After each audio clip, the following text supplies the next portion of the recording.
Hi hello ಎಲ್ಲ ನನ್ನ defence ಎಕ್ಸ್ಪರ್ಟ್ಸ್ಗೆ ಜೈ ಹಿಂದ. ಮರ್ತೀರಂತ ಅನ್ಕೋತೀನಿ. ಅದು ಏನಪ್ಪಾ ಅಂತಂದ್ರೆ ಇಂಡಿಯನ್ ಏರ್ಫೋರ್ಸ್ ನಲ್ಲಿ ಹುದ್ದೆಗಳನ್ನ ಎಕ್ಸ್ ಮತ್ತು ವಾಯ್ ಹುದ್ದೆಗಳನ್ನ ಕಾಲ್ ಫಾರ್ ಮಾಡಿದ್ರು. ಓಕೆ, ನಮ್ಮ ಹುಡುಗರಿಗೆ ಅದು ಒಂದೇ ಪ್ರಾಬ್ಲಮ್. ನೋಟಿಫಿಕೇಶನ್ ಆದಾಗ ಮಾತ್ರ ನೋಡ್ತಾರ, ಅದರ ನೆಕ್ಸ್ಟ್ ಏನಿದೆ ಅಪ್ಲಿಕೇಶನ್ ಯಾವಾಗ ಸ್ಟಾರ್ಟ್ ಆಗುತ್ತಾ, ಯಾವಾಗ ನಾವು ಅಪ್ಲಿಕೇಶನ್ ಹಾಕ್ಬೇಕು ಅನ್ನೋದು ಕೂಡ ಮರೆತು ಬಿಟ್ಟಿರ್ತಾರ. ಇರ್ಲಿ, ಯಾಕಂದ್ರ ಏಜ ಹಂಗಿರ್ತತಿ, ಏನು ಮಾಡಕ್ಕಾಗಲ್ಲ. ಇರ್ಲಿ, ಟ್ರೈ ಮಾಡ್ರಿ. ಅಗ್ನಿವೀರ್ ಅಂತ ಹೇಳಿಕೆಸಿಂದ 4 ವರ್ಷದ ಹುದ್ದೆಯನ್ನ ಏರ್ ಫೋರ್ಸ್ ನಲ್ಲಿ ಕಾಲ್ ಫಾರ್ ಮಾಡಿದಾರ. ಎಕ್ಸ್ ಮತ್ತು ವಾಯ್ ಹುದ್ದೆ, ವಾಯ್ ಗ್ರೂಪ್ ಅಂತ ಹೇಳಿಕೆಸಿಂದ ಇದರಲ್ಲಿ ಬಂದ್ಬಿಟ್ಟು ಟೋಟಲಿ 2,500 ಹುದ್ದೆಗಳು ಇರ್ತಾವ. ಎಷ್ಟಪ್ಪಾ ಅಂತಂದ್ರೆ 2,500 ಹುದ್ದೆಗಳು ಇರ್ತಾವ. ಇದಕ್ಕೆ ಯಾರೆಲ್ಲ ಅರ್ಜಿಗಳನ್ನ ಸಲ್ಲಿಸಬಹುದು, ಏಜ್ ಎಷ್ಟು ಬೇಕಾಗುತ್ತೆ, ಸೊ ಇದರ ಎಕ್ಸಾಮ್ ಸ್ಟಡಿಯನ್ನ ಯಾವ ತರ ಮಾಡ್ಬೇಕು ಅನ್ನೋದು ಕೂಡ ಇಂಪಾರ್ಟೆಂಟ್ ಆಗುತ್ತೆ. ಇದರ ಡೀಟೇಲ್ ಆಗಿ ಇನ್ಫಾರ್ಮೇಶನ್ ನಾನು ಬ್ಯಾಕ್ಸ್ ಒಂದು ವೀಕ್ ದಿಂದೆ ನಿಮ್ಗೆ ಇನ್ಫಾರ್ಮೇಶನ್ ಅನ್ನ ಕೊಟ್ಟಿದ್ದೀನಿ. ಬಟ್ ಇನ್ನೊಂದ್ಸರಿ ನಿಮ್ಗೆ ನಾರ್ಮಲಿ ಶಾರ್ಟ್ ಅಂಡ್ ಸ್ವೀಟ್ ಆಗಿ ಕೊಟ್ಟಿದ್ದೀನಿ, ಅಷ್ಟನ್ನೇ ಅಚೀವ್ ಮಾಡ್ಕೊಂಡ ಇಟ್ಕೊಡ್ರಿ. ಓಕೆ, ಈ ವಿಡಿಯೋ ಪೂರ್ತಿ ಎಂಡ್ ಮೀಟರ್ ನೋಡ್ಕೊಡ್ರಿ. ಯಾವುದೇ ಒಂದು ಡಿಫೆನ್ಸ್ ಜಾಬ್ಗೆ ನೀವು ತಯಾರಿನ ಮಾಡ್ತಾ ಇದೀರಪ್ಪ ಅಂತಂದ್ರೆ 100% ತಯಾರಿ ಅಂತ ಮಾಡಿಕೊಡುವಂತ ಜವಾಬ್ದಾರಿ ನಮ್ಮಲ್ಲಿದೆ.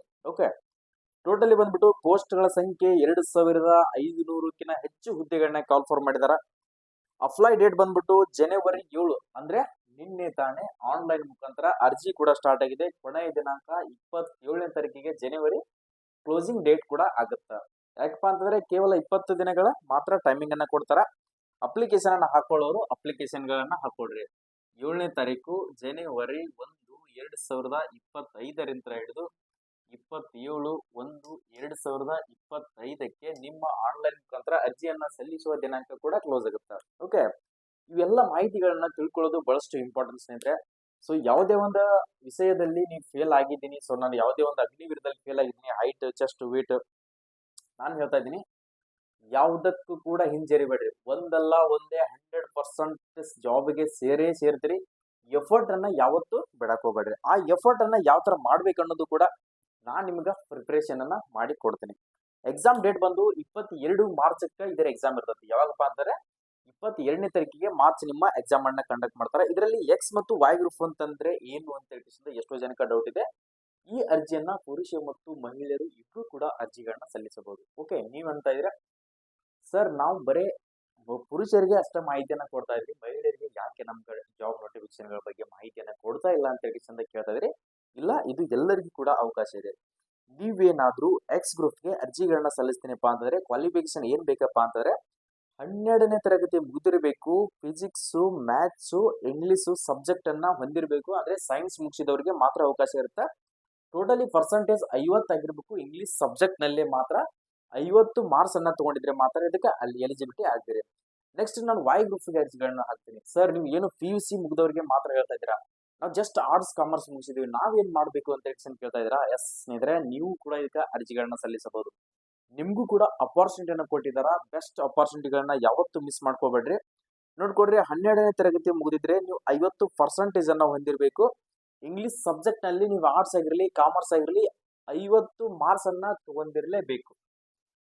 ಟೋಟಲ್ ಪರ್ಸೆಂಟೇಜ್ 50 ಆಗಿರ್ಬೇಕು. ಇಂಗ್ಲಿಷ್ ನಲ್ಲಿ ಕೂಡ್ಬಿಟ್ಟು 50 ಮಾರ್ಕ್ಸ್ ಅನ್ನ ತಗೊಂಡಿದ್ರೆ ಮಾತ್ರ ಸೊ ನೀವು ಆರ್ಟ್ಸ್ ಆಗಿರಲಿ, ಕಾಮರ್ಸ್ ಆಗಿರಲಿ ಯಾರಾದ್ರೂ ಕೂಡ ಇದಕ್ಕೆ eligibility ಆಗ್ತೀರಿ.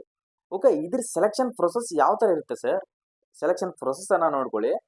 Computer based CBT exam ಅನ್ನ ಕಂಡಕ್ಟ್ ಮಾಡ್ತಾರೆ. ಮೊದಲಿಗೆ ಎಕ್ಸಾಮ್ ನಲ್ಲಿ ಕ್ವಾಲಿಫೈ ಆದ್ರೆ ಫಿಸಿಕಲ್ ಇರುತ್ತೆ, ಫಿಸಿಕಲ್ ಆದ್ರೆ ಮೆಡಿಕಲ್ ಆದ ನಂತರ ಡಾಕ್ಯುಮೆಂಟ್ ವೆರಿಫಿಕೇಶನ್ ಆದ್ರೆ ಫೈನಲಿ ಏರ್ ಫೋರ್ಸ್ ನಲ್ಲಿ ಏರ್ ಮ್ಯಾನ್ ಹುದ್ದೆಗೆ ನೀವು ಸೆಲೆಕ್ಷನ್ ಆದ ಹಾಗೆ.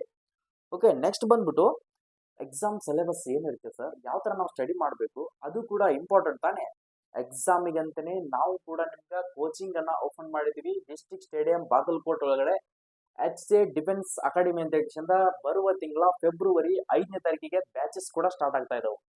ನಿಮಗೇನಾದ್ರೂ ಇಂಟ್ರೆಸ್ಟೆಡ್ ಇತ್ತಪ್ಪ ಅಂತಾರೆ, ಸೊ ನಾನು 100% ಜಾಬ್ಗೆ ಸೇರಲೇಬೇಕು ಸರ್, ನನಗೆ ಆ ತರ ಪ್ರಿಪರೇಷನ್ ಮಾಡಿ ಅಂತ ಯಾರಾದ್ರೂ ನಿಮ್ಮ ಹತ್ರ ಇಚ್ಛೆ ಇದ್ರೆ, ಸೊ ನಮ್ಮ ಕೊಟ್ಟಿರ್ತಕ್ಕಂಥ ಕೆಳಗಡೆ ನಿಮ್ಗೆ ಯೂಟ್ಯೂಬ್ ಚಾನಲ್ ಕೂಡ ಕಾಂಟ್ಯಾಕ್ಟ್ ನಂಬರ್ ಅನ್ನ ಕೊಟ್ಟಿದ್ದೀನಿ. Instagram ID HJ para military ಅಂತ ಹೇಳಿದ ಅಲ್ಲಿ ಕೂಡ ಹೋದ್ರೆ ವಿಸಿಟ್ ಕೊಟ್ರೆ ನಾನು ಕಾಂಟ್ಯಾಕ್ಟ್ ನಂಬರ್ ಅನ್ನ ಕೊಟ್ಟಿದ್ದೀನಿ. ಆ ಕಾಂಟ್ಯಾಕ್ಟ್ ನಂಬರ್ಗೆ ಕಾಲ್ ಮಾಡಿಬಿಟ್ಟು ಏನೋ ನಿಮ್ಮ ಡೌಟ್ಸ್ ಗಳಿದ್ರೆ ಕಾಲ್ ಮಾಡಿಬಿಟ್ಟು ಮಾಹಿತಿಗಳನ್ನ, ಹಾಸ್ಟೆಲ್ ಫೆಸಿಲಿಟಿ ಆಯ್ತು, ಲೈಬ್ರರಿ ಆಯ್ತು, ಫಿಸಿಕಲ್, ಮೆಡಿಕಲ್ ಡಾಕ್ಯುಮೆಂಟ್ ಪ್ರತಿ ಒಂದನ್ನು ಕೂಡ ನಾವು ಸ್ಪೌಜಿಗೆ ಯಾವ ತರ ತಯಾರಿಯನ್ನ ಮಾಡಬೇಕು, ನಾನು ಡಿಫೆನ್ಸ್ಗೆ ಸೇರ್ಬೇಕಂದ್ರೆ ಯಾವ ತರ ನಾನು ತಯಾರಿ ಮಾಡಬೇಕು, ರೈಲ್ವೆದಲ್ಲಿ ಸೇರ್ಬೇಕಂದ್ರೆ ಯಾವ ತರ ತಯಾರಿ ಆಗ್ಬೇಕು, ಪೊಲೀಸ್ಗೆ ತಯಾರಿ ಆಗ್ಬೇಕಂದ್ರೆ ಯಾವ ತರ ನಾವು ರೆಡಿ ಆಗ್ಬೇಕು ಅನ್ನೋದನ್ನ ನಾವು ರೆಡಿನೇ ಮಾಡಿಕೊಡೋಕೆ ನಿಮಗೆ ಕೋಚಿಂಗ್ ಅನ್ನ ಬಡ ವಿದ್ಯಾರ್ಥಿಗಳಿಗೆ ಇನ್ನೊಂದು ಬೆಸ್ಟ್ ಅಪರ್ಚುನಿಟಿಯನ್ನ ಮಾಡಿದ್ವಿ.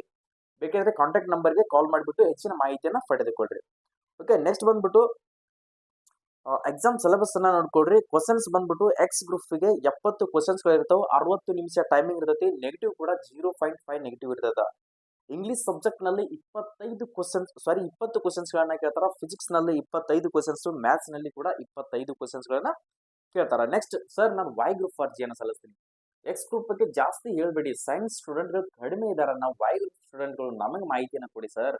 ಓಕೆ, ನಾನು ಕೂಡ ನಿಮ್ಗೆ ಸಪೋರ್ಟ್ ಅನ್ನ ಮಾಡ್ತಾ ಇದೀನಿ. ಯಾಕಂದ್ರೆ ಟ್ಯಾಲೆಂಟೆಡ್, ನೀವು ಎಷ್ಟೇ ಟ್ಯಾಲೆಂಟೆಡ್ ಇದ್ರು ಕೂಡ, ಎಷ್ಟೇ ಪರ್ಸೆಂಟೇಜ್ ಮಾಡಿದ್ರು ಕೂಡ, ನಿಮ್ಮ ಟ್ಯಾಲೆಂಟೆಡ್ ಕಾಂಪಿಟೇಟಿವ್ ಫೀಲ್ಡ್ ನಲ್ಲಿ ತೋರಿಸೋದು ಇಂಪಾರ್ಟೆಂಟೇ. ಇವತ್ತು ಜಸ್ಟ್ SSLC ಫೇಲ್ ಆಗಿ ಹೊಳ್ಳಿ ರಿಟರ್ನ್ ಬರೆದು PSI, IPS, UPSC level exam clear ಮಾಡಿದಂತವ್ರು ಸಾಕಷ್ಟು ಜನಗಳಿದ್ದಾರೆ. ಆದ ಕಾರಣಕ್ಕೋಸ್ಕರ ಹೇಳ್ತಾನೆ, ನಿಮ್ಮ ಟ್ಯಾಲೆಂಟೆಡ್ ಎಷ್ಟು ಇಂಪಾರ್ಟೆಂಟ್ ಇದೆಯಲ್ಲ ಅಷ್ಟು ನೀವು ಎಫರ್ಟ್ ಅನ್ನ ಹಾಕ್ರಿ. ನಿಮ್ಮ ಹತ್ರ ಟ್ಯಾಲೆಂಟೆಡ್ ಇದೆ, ಬಟ್ ಈ ಏಜ್ ನಲ್ಲಿ ಆ ತರ ಮಾಡ್ಸುತ್ತ. ಆ ಏಜ್ ನಿಂತ್ರ ನೀವು ಆ ಟ್ಯಾಲೆಂಟೆಡ್ ಅನ್ನ ಯಾವ ತರ ತೋರಿಸ್ಬೇಕು, ನೀವು ಅನ್ನೆಸೆಸರಿ ನೆಗೆಟಿವ್ ಥಿಂಕಿಂಗ್ ಅನ್ನ ಮಾಡೋದನ್ನ ಬಿಟ್ಟು ನೀವು ಎಜುಕೇಶನ್ ಬಗ್ಗೆ ಯಾವ ತರ ನೀವು ರೆಡಿ ಆಗ್ಬೇಕು ಅನ್ನೋದನ್ನು ಕೂಡ ನಾನು ನಿಮ್ಗೆ ತಿಳಿಸ್ಕೊಡ್ತೀನಿ. ಓಕೆ, ಇಲ್ಲಿ ಬಂದ್ಬಿಟ್ಟು ನೋಡ್ಕೊಡ್ರಿ, ವೈ ಗ್ರೂಪ್ ನವರಿಗೆ 50 ಕ್ವಶನ್ಸ್ ಗಳು ಇರ್ತಾವೆ. ಎಷ್ಟಪ್ಪ ಅಂದ್ರೆ 50 ಕ್ವಶನ್ಸ್ ಗಳು ವೈ ಗ್ರೂಪ್ ನವರಿಗೆ 45 ಮಿನಿಟ್ಸ್ ಟೈಮಿಂಗ್ ಇರ್ತೈತಿ. ಇದರಲ್ಲೂ ಕೂಡ 0.25 ನೆಗೆಟಿವ್ ಕೂಡ ಇರ್ತದ. ಓಕೆ, ಇಂಗ್ಲಿಷ್ ನಲ್ಲಿ 20 ಕ್ವಶನ್ಸ್ ಗಳು, ರೀಸನಿಂಗ್ ಮತ್ತು ಜನರಲ್ ಅವೇರ್ನೆಸ್ ಅಂತ 30 ಕ್ವಶನ್ಸ್ ಗಳನ್ನ ಕೇಳ್ತಾರ. ಟೋಟಲಿ ಬಂದ್ಬಿಟ್ಟು 50 ಕ್ವಶನ್ಸ್ ಗಳು ಇರ್ತಾವ ಸ್ನೇಹಿತರೆ. ಓಕೆ, ನೆಕ್ಸ್ಟ್ ಬಂದ್ಬಿಟ್ಟು ಫಿಸಿಕಲ್ ನಲ್ಲಿ ಏನಿದೆ ಸರ್, ನಾನು ಫಿಸಿಕಲ್ ನಲ್ಲಿ ಹೈಟ್ ಕಡಿಮೆ ಇದ್ದೇನೆ. ಅಗ್ನಿವೀರದಲ್ಲಿ ಕೂಡ ಜಸ್ಟ್ ಒಂದು ಪಾಯಿಂಟ್ ನಲ್ಲಿ ಫೇಲ್ ಆಗಿದ್ದೇನೆ ಸರ್. ಯಾವ ತರ ಮಾಡ್ಬೇಕು ನನಗೆ ಗೊತ್ತೇ ಆಗ್ತಿಲ್ಲ.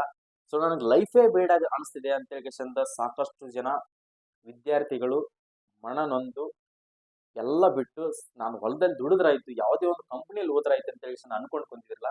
ಇಲ್ಲ, ಆ ತರ ಯಾರು ಮಾಡಬೇಡ್ರಿ. ನಿಮ್ಮ ಏಜ್ ಇದೆ, ಬಟ್ ನಿಮ್ಗೆ ಆ ತರ ಒಂದ್ಸರಿ ಫೇಲ್ ಆದ್ರೆ ಮನುಷ್ಯನಿಗೆ ಅನಿಸುತ್ತೆ. ಬಟ್ ಅದನ್ನ ಬಿಟ್ಟಾಗ್ಬಿಟ್ಟು ನಾನು ಫೇಲ್ ಆಗಿದ್ದೀನಲ್ಲ, ನಾನು ನೆಕ್ಸ್ಟ್ ಟಾರ್ಗೆಟ್ ಹೊಡಿಬೇಕು ಅನ್ನೋದನ್ನ ನಿಮ್ಮ ಹತ್ರ ಟ್ಯಾಲೆಂಟೆಡ್ ನೀವನ್ನ ಆ ಟಾರ್ಗೆಟ್ ಅನ್ನ ಇಟ್ಕೊಂಡ್ರೆ 100% ಸೆಲೆಕ್ಷನ್ ಆಗೇ ಆಗ್ತೀರಾ. ಓಕೆ, ಇಲ್ಲಿ ಬಂದ್ಬಿಟ್ಟು ನೋಡು, ಹೈಟ್ ಅಂಕಿ ಕಡಿಮೆ ಇದೆ ತಮ್ಮ ತಿಳ್ಕೊ. ಮೇಲ್ ಕೆಡೆಟ್ಗೆ ಮತ್ತು ಫಿಮೇಲ್ ಕೆಡೆಟ್ಗೆ ಹೈಟ್ ಬಗ್ಗೆ ಇನ್ಫಾರ್ಮೇಶನ್ ಅನ್ನು ಕೊಡ್ತೀನಿ. ಪುರುಷರಿಗೆ 52 ಸೆಂಟಿಮೀಟರ್ ಹೊಂದಿದ್ರೆ ಸಾಕು. ಎಷ್ಟಪ್ಪ ಅಂತಂದ್ರೆ 52 ಸೆಂಟಿಮೀಟರ್ ಹೊಂದಿರಲ್ಲ, 100% ನಿಮ್ಮ ಹತ್ರ ಹೈಟ್ ಇದೆ. ಪ್ರತಿಯೊಬ್ರು ಕೂಡ ಸೆಲೆಕ್ಷನ್ ಆಗ್ತೀರಿ. 152.5 ಸೆಂಟಿಮೀಟರ್ ನ ಹೊಂದಿದ್ರೆ ಸೊ ನೀವು ಇದಕ್ಕೆ ಅರ್ಜಿಗಳನ್ನ ಸಲ್ಲಿಸಬಹುದು. ಮಹಿಳೆಯರು ನೋಡ್ಕೊಡ್ರಿ, ಮಹಿಳೆಯರಿಗೆ ಎಷ್ಟಪ್ಪ ಅಂತಂದ್ರೆ 152 ಇದ್ರೆ ಆಲ್ಮೋಸ್ಟ್ ಆಲ್ ಪ್ರತಿಯೊಬ್ರು ಕೂಡ ಇದಕ್ಕೆ ಸೆಲೆಕ್ಷನ್ ಆದಾಗ. ಚೆಸ್ಟ್ ನಲ್ಲಿ ಬಂದ್ಬಿಟ್ಟು ಮಹಿಳೆಯರಿಗೆ ಆಲ್ಮೋಸ್ಟ್ ಆಲ್ ಇದಕ್ಕೆ ಹೈಟ್ನೇ ಕಡಿಮೆ ಇರ್ತದೆ. ಹೈಟ್ ಬಗ್ಗೆ ತಲೆನೇ ಕೆಡಿಸ್ಕೊಬೇಡ್ರಿ, ಪ್ರತಿಯೊಬ್ರು ಕೂಡ ಇದರಲ್ಲಿ ಹೈಟ್ ಇದೇ ಇರ್ತೀರಾ. ಓಕೆ, ರನ್ನಿಂಗ್ ಬಂದ್ಬಿಟ್ಟು 1.6 ಕಿಲೋಮೀಟರ್ ಹೈಟ್ ಇರ್ತೈತಿ. 7 ನಿಮಿಷ ಟೈಮಿಂಗ್ ಇರ್ತೈತಿ. ಮಹಿಳೆಯರಿಗೆ 1600 ಮೀಟರ್ ರನ್ನಿಂಗ್ ಇರ್ತದ. 8 ನಿಮಿಷ ಟೈಮಿಂಗ್ ಇರ್ತೈತಿ. ಪುಷ್ ಅಪ್, ಸಿಟ್ ಅಪ್, ಸ್ಕ್ವಾಟ್ಸ್ ಇವೆಲ್ಲನೂ ಕೂಡ ನಾವು ಕೂಡ ರೆಡಿ ಮಾಡಿ ಕೊಡ್ತೀವಿ. ಓಕೆ, ಅದಕ್ಕೆ ರೆಡಿ ಆಗಕ್ಕೆ ನೀವು ತಯಾರಿ. ಓಕೆ, ಯಾವುದೇ ಒಂದು ನೀವು ಜಾಬಿಗೆ ಹೋಗ್ಬೇಕಪ್ಪ ಅಂತಂದ್ರೆ ಅದ್ರ ಬಗ್ಗೆ ಜಾಸ್ತಿ ನಾಲೆಜ್ ಅನ್ನ ತಗೊಳ್ಳೋದು ಇಂಪಾರ್ಟೆಂಟ್ ಆಗುತ್ತೆ. ಇವಾಗ್ಲೇನೆ ಅರ್ಜಿ ಕೂಡ ಸ್ಟಾರ್ಟ್ ಆಗಿದೆ. ಎಕ್ಸಾಮ್ ಲ್ಯಾಂಗ್ವೇಜ್ ಅನ್ನ ಕೇಳಿದ್ರಿ, ನಮ್ಮ ಕನ್ನಡಿಗರಿಗೆ ಎಕ್ಸಾಮ್ ಲ್ಯಾಂಗ್ವೇಜ್ ಯಾವ್ದಪ್ಪ ಇರುತ್ತಂತಂದ್ರೆ ಇಂಗ್ಲಿಷ್ ಅಂಡ್ ಹಿಂದಿ ಮಾತ್ರ ಇರ್ತದ. ಓಕೆ, ಈ ಎರಡರಲ್ಲಿ ಮಾತ್ರ ಎಕ್ಸಾಮ್ ಅನ್ನ ಬರೀಬೇಕಾಗುತ್ತೆ. ಇಂಗ್ಲಿಷ್ ಅಂಡ್ ಹಿಂದಿಯಲ್ಲಿ ಮಾತ್ರ ನೀವು ಎಕ್ಸಾಮ್ ಅನ್ನ ಬರೀಬೇಕು. ಯಾವುದೇ ತರನಂತ ಕನ್ನಡದಲ್ಲಿ ಎಕ್ಸಾಮ್ ಇರೋದಿಲ್ಲ. ಓಕೆ, ಎಲ್ಲರಿಗೂ ಕೂಡ ಆಲ್ ದಿ ಬೆಸ್ಟ್, ಒಳ್ಳೇದಾಗ್ಲಿ. ಇವಾಗಲೇನೆ ಅರ್ಜಿಗಳನ್ನ ಸಲ್ಲಿಸ್ಬಿಟ್ರಿ.